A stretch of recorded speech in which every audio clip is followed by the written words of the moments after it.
Hi, Wayne here. Welcome to the Last Word channel. Please like, share, and subscribe if you're so inclined. Today's video, we're just going to take a little look around the world at some of the chaos that's going on and, what it means, and maybe if there's a common element or even a theme to a lot of it. We'll just take the 30,000 foot view of everything. Like, for instance, I think 25 weeks in a row now, we got the yellow vests tearing up France pretty good. There's rumors there's a lot of Antifas just in the mix there. Really, it's unclear. You can talk to one group of yellow vesters, and they have a completely different ideology than the other group. But one thing's for sure, they all hate the Macron. Yeah. Him and his, old lady need to go, you know what I mean? Who marries one of their grade school teachers? Wow. Isn't that already creepy enough? You're going to vote for somebody like that. Who knows what else they do, But anyhow, we get past Macron and you move around over there in Europe, and what you see going on in places like Italy, Spain, Greece,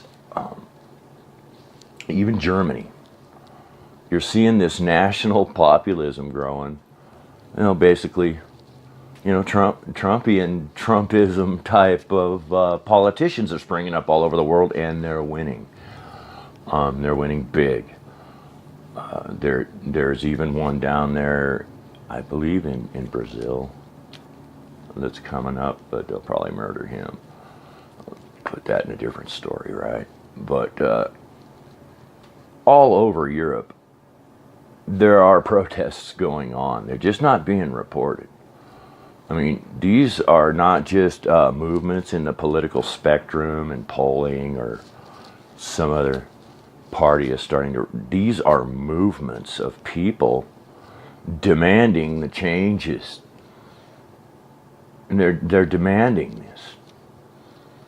And what's the chaos in Europe? I don't know, maybe their open border policy and possibly the mayor of London being, a Muslim guy that's not real tolerant of others. You got all of this stuff going on. How many countries have had large numbers of some pretty hardcore people from North Africa showing up on their borders and infiltrating into their country and just causing havoc. If you've ever been down to France, the avenue leading up to the romance of France and all of that, the Eiffel Tower in the distance and all of that, well, you can forget about that because it's a tent city and it's not safe there anymore, and it's not clean.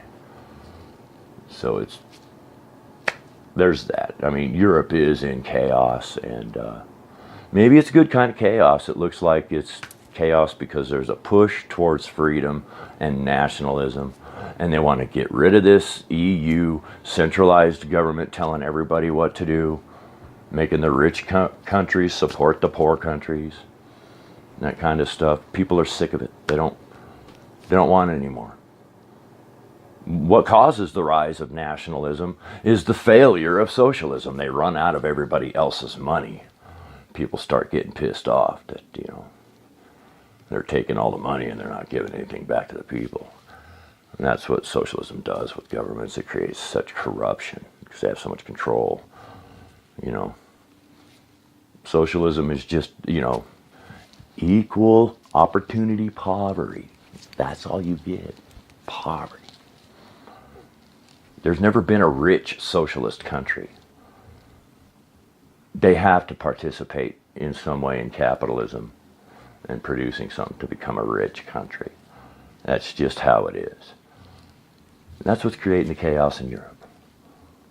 And here. In South America, you just got dictators pissing people off. That's what's going on. That's what happened to Maduro. He just got too big for his britches, started taking too much from the people and leaving them hanging out to dry, and they just got fed up and started fighting with him. And it blew out of proportion. Now, I don't know about all the international, well, I do, but I'm not going to bring all the international influences into all these conflicts and dissect all of that. That's a lot to unpack right now. There's like the whole vast field of rabbit holes like Swiss cheese. We can go down them all, and we will, because it's all important. And yeah, there are the same people, the same elements that are, like they passed out pamphlets in North Africa telling them to go to Europe and how to get there and what to say and how to get in and all of that. Common themes happening down south of our border. They pass out the little pamphlets. They have little information centers where they can figure out how to game our system and get in here. That's just basically the whole gist of it. So a lot of this chaos is being driven by elements of the elite. Of course they are. Everything is always either from the outset fomented to cause the outcome, or they jump on an event and try to manipulate the facts to achieve maybe a secondary issue that they had on their mind. Like Rahm Emanuel said, never let a crisis go to waste. So they have these agendas. They're just waiting for something to happen. Oh yeah, they got it all written up how they're going to take all your guns. As soon as a big enough shooting happens to make everybody all angry, in the right environment, they'll introduce that. Just like they did with the Patriot Act, okay? They needed the right environment. They already had the act. So what's going on with that? Speaking of North Africa, we'll go there for a second. You got Libya. Everybody knows what happened in Libya. We overthrew the government there and walked away. Why? Because they tried to create their own currency and step away from the international monetary system. They didn't want the loans. That's one of the main reasons we go to war.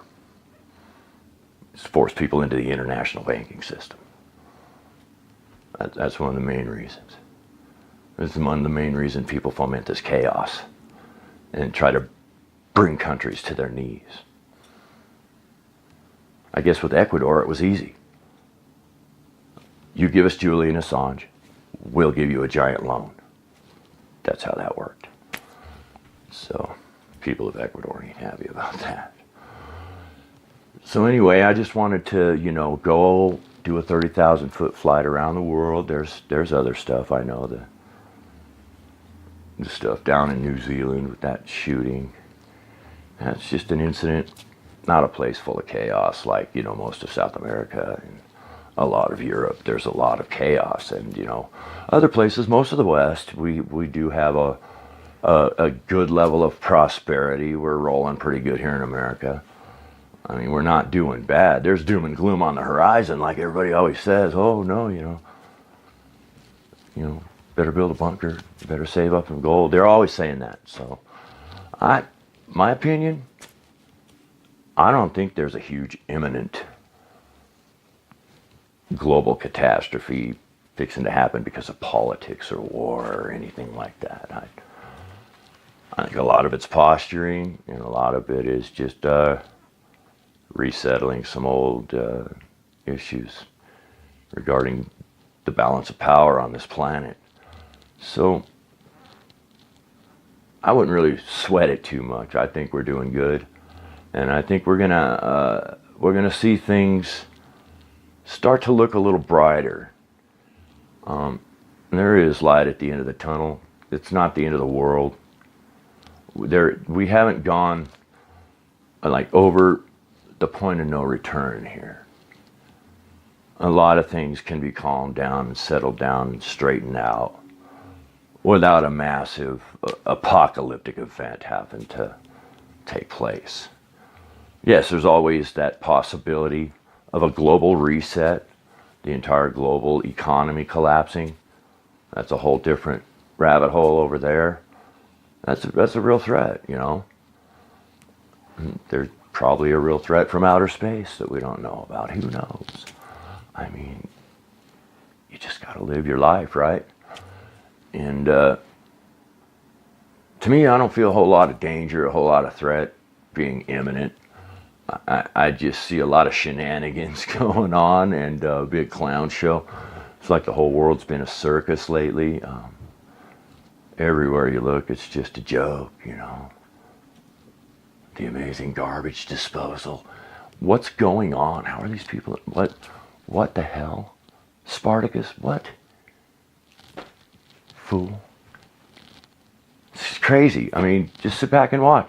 Because ain't none of this going to affect your life. It ain't going to change your damn job.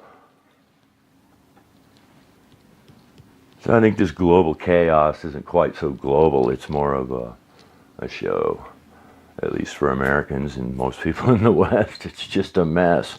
And I think it'll work itself out. I really do. We'll see you in the next video.